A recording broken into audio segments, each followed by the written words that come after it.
Hey guys, I wanted to make this video today on voices.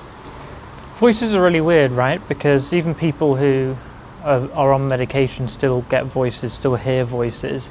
And I have had voices for probably a year into my first psychotic episode, because it didn't happen straight away. But then they started and happened more and more. And over the past maybe month, I've had them constantly, daily. And I've made another video on what I talk about, the two kinds of voices, but I've had both. So I've had the external ones that sound like they're in the room, that sound like they're kind of a bit further away than outside, that are very targeted voices. And then I've also had ones that are just misattributed voices, ones that just exist inside my head, but they sound kind of like thoughts that as soon as I started recording, there is a massive piece of machinery that's just pulled up. Hopefully it doesn't come up on the headphones. But yeah, what I wanted to talk about is just how to not be afraid of voices, because even though I've had them for the longest time, as the years have gone by, my fear has greatly reduced around them, and in turn what that means is the less I'm afraid of the voices and the more I just allow them to pass, and if anything I challenge them, so I'll get to that. They do just settle down and they kind of come in waves. So I've spoke to people who've had schizophrenia for like 20 years, and I've got friends that have had these conditions for a long time, and one of the people that I knew, she told me once that she was sitting in her workplace and she had this internal voice, what caused 9/11, and it's a voice effectively because she has schizophrenia, but she was terrified by it and it caused her to have an episode. And I had a similar thing where I was in a workplace. I was working for Sky at the time, and I was sitting there on the headsets, and I'd been noticing patterns in all the codes and everything and trying to decipher it all. And then the room went quiet and a voice went off, said, "What really causes autism, James?" And that just I remember breaking down in that moment, because it was a theme for me, because I had thought that workplace was like an autism care centre, and they had turned the work into a facilitation for me so that they could try to guide me through my development. It was a very weird delusion, but I've had so many over the years. It's impossible to talk about them all. Maybe I will at some point, but that caused me to have a mental breakdown. Now, the difference between me and her was she went on medication and has been on medication now for the last 10 years. And I've not been on medication, not advocating that. And I've had lots of those experiences. And I had one a couple weeks ago that was the same potency as that autism one that I think sparked me wanting to make this video. And I was sitting there and I was thinking about, wow, the world doesn't really have an understanding of schizophrenia. It's quite crazy. And then I was getting these messianic kind of delusions come back up, because I've had a lot of those, where I'm like, oh, what if I'm like a chosen one or something, which I know I'm not. I'm not saying anything like that. It's just that's how the feeling comes over you. You start to feel a bit like you get these messianic undertones. It's very strange. But I had the same voice, everything quietened around me, and it said, "I wonder what chosen tastes like." And I remember sitting on my bed, and it absolutely terrified me. And there was this film that I was watching a few days before that about this ritual sacrifice of people and stuff. And that, I believe the voice came from that, because, it's an expectation system ultimately, but in a very complex woven fabric that we live in, of reality and hidden reality and all this stuff, the game of life, if you like. And so what I had to do in order to reduce that fear in a way, because these experiences, when you have them, you're like, whoa, okay, is I confront everything that I'm afraid of. There is nothing over the last 12 years that I have not confronted, that I've been afraid of. Anything I will confront. But at the same time, I regulate myself and try to bring myself down. Again, this all would have been a lot easier if I was on medication, but just due to my story and how they treated me the first time, I've gone off that idea, so I suffer along, I suppose. but I confront it. And then what I do is I realize the expectation science behind all of this. So voices, I believe, are a projection from expectation as to what you're expecting to hear. And so when I remember that, that's what allows me to taper down from the fear and bring back that power of self-regulation, which fear does inhibit. And so then I can start thinking about the content of the voice. And again, this is all so labor intensive, and I'm not trying to tell anyone like all you've got to do is confront your fears, because it's not as simple as that. It's almost like you've got to be a theologian, a historian, a psychologist, a psychiatrist, and everything all in one just to be able to decipher these kinds of experiences and to ground yourself again.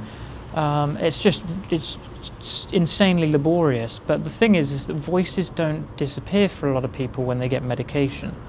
Or even when they've been on medication for 20 years, they still get voices.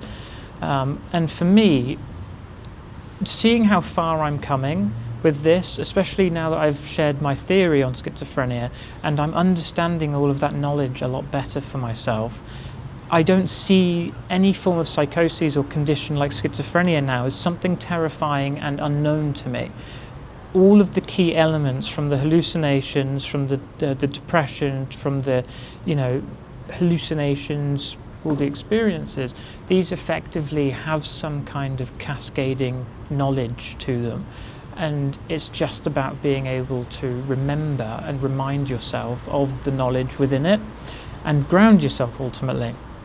And someone said to me the other day, I was speaking to a friend, and we were talking about schizophrenia, and she said, well, it's people go like this, it's all crazy, and there's the religious aspect to it all. And I said to her, schizophrenics are like the only people which are treated like they're crazy for things that normal people are saying and doing all the time.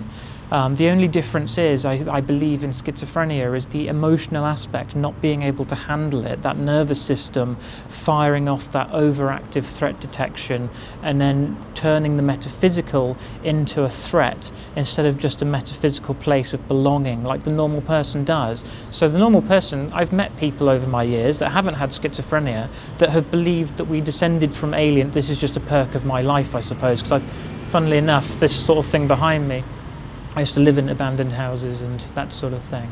So I got to know a lot of crazy people. And even though this one guy would talk about, well, we're descended from aliens, and the reason that the man is put on Earth is because he was a genetic seed from crazy stuff, but he was completely fine. He worked a job, he went to the pub on the weekends, he was fine. Like, it was absolutely insane. And so I kind of observed the difference between me and him, who would go into these episodes like, oh my God, if I truly believed that, I would have a tinfoil hat on, in my basement or something. And the differences that I recognized is that the inability to emotionally handle those thought processes and turn them into something more benign is emblematic of someone with schizophrenia or psychosis. They just lose control of that hyperactive limbic area that creates all the negative emotion. And again, that's a highly sophisticated thing. It's not like I'm saying, oh, it's just us getting emotional, because it's not. It's a lot deeper than that. There's a lot of biocircuitry that happens to create that effect, and a lot of damage and genetic predisposition. But a key observation between me and other people is the fear. And what I'm trying to say, I suppose, is that if you've got these voices still, even after you've been years medicated, it is important just to confront the content of the voice and reduce the fear behind it through understanding it's an expectation from a subconscious production, if you like, because everything is coming from the mind, so it's coming from somewhere, right? That's the way to see it, that's the way I see it, and that allows me insight to reduce the fear to then just approach that topic. And again, I suppose what's really scary is when you think about it, we live in a world now, a reality, where there are lots of reasons to be afraid. And when you've been younger, or you've just engaged in fear a bit too much, and it's kind of broken your connection from the world around you, you get this feeling that even the little pockets of the unknown in the reality around you are things that need to be investigated, and your nervous system won't leave that alone. And that's what I've found, is that there can be something like, I can hear on the news about some religious cult or something, And I'll obsess about that, and I'll turn it into a delusion, and then before long it becomes a psychotic break, and I hear voices like what I've just told you about, where I wonder what chosen tastes like. And then that stuff internalizes, and it just produces more and more psychoses. Because remember, psychosis is just literally meaning in Greek, abnormal condition of the mind, but it's been blown out of proportion by people that see it as some kind of strange thing. Yeah, it's really hard to put everything that I say into one video. I suppose it's probably best to watch my other videos to try and get the wider context of the things I'm saying. But in all, what I would like to say is that you're never alone either, and removing some of the power of voices is just to tell other people about voices that you trust, psychotherapists. The reason I don't film videos in my house is because of the stuff I'm talking about. I live with strangers, so I don't want to spook them. Well, this time I thought I was Jesus. Probably won't go down too well with my neighbours. The walls are paper thin too. But yeah, you learn to turn these things into background noise. And even when the worst thing about them is that when they're so intoxicating that it's all happening all at once, and you've maybe heard like 100 voices during the period of like a couple hours, that intensity is so much, but it doesn't last. And it fluctuates with your stress and how you're feeling. And so it's really better just to turn your attention to how you're feeling. And what I used to do is write down the voices, and then I would confront them when I had space for it emotionally. So when I felt better, so when I didn't feel as afraid, I would go, right, I'm going to put that to the part, and I'm just going to deal with how I'm feeling, and then I'll confront the voice, what the content of the voice was. There is also like an evolutional kind of aspect to it, because who we are as an identity is what I believe more like the Zen identity, where you're something that's ever changing, ever evolving, and ever adapting. And when you get these voices, whatever they may be, because everyone's different, it's an opportunity to elevate your state of mind, to grow as an individual. Maybe there are things that in the world that you haven't confronted for yourself. Maybe there's things about yourself you haven't confronted. All these things are an opportunity to grow and develop. And I'm going to just say this word now because it's one that I'm trying to come up with, but vivuro is what virith. I don't know what I'm going to call it yet, but it's a state of using your whole, the only word for it is spirit, but that's a very religious word. Energy, I suppose, or that oomph, that attitude to go, I'm going to challenge and confront anything that faces me, and I'm going to make it positive, and I'm going to integrate it positively, and I'm going to do something good with it. That is what I believe to be the essence behind getting better with voices, so that you're not controlled by them. And voices, again, they have so many different reasons, and if you're hearing them, you should definitely go to the doctors, because it can be all kinds of things. It can be, an autoimmune disease. It can be, God forbid, a brain tumor or something terrible. So you should always get that medically checked out. But who I'm talking to are people with schizophrenia or psychoses that have had the blood tests and all this stuff and just know that they're experiencing a mental health condition. But if it is just a mental health condition for you, then what I'm saying is valid. You have to confront this stuff, and then it does get better. So what I notice is, obviously I'm still not performing in the best of habits at the moment, still going through a period of depression and difficulty, so I'm not eating as well as I could, and I'm still smoking, which is bad for my voice as it causes a lot more of them. But the brain does atrophy with misuse, and I think that disuse, the atrophy caused by that, if you look at the brain scans of schizophrenia, there's a lower volume in cortical thickness of the prefrontal lobe and other areas, and even the vagus area, which is fight or flight, polyvagal theory stuff. And in order to get fully past the voices, I do believe to some degree that you need to have a rehabilitation routine in exercise and eating well and all this stuff.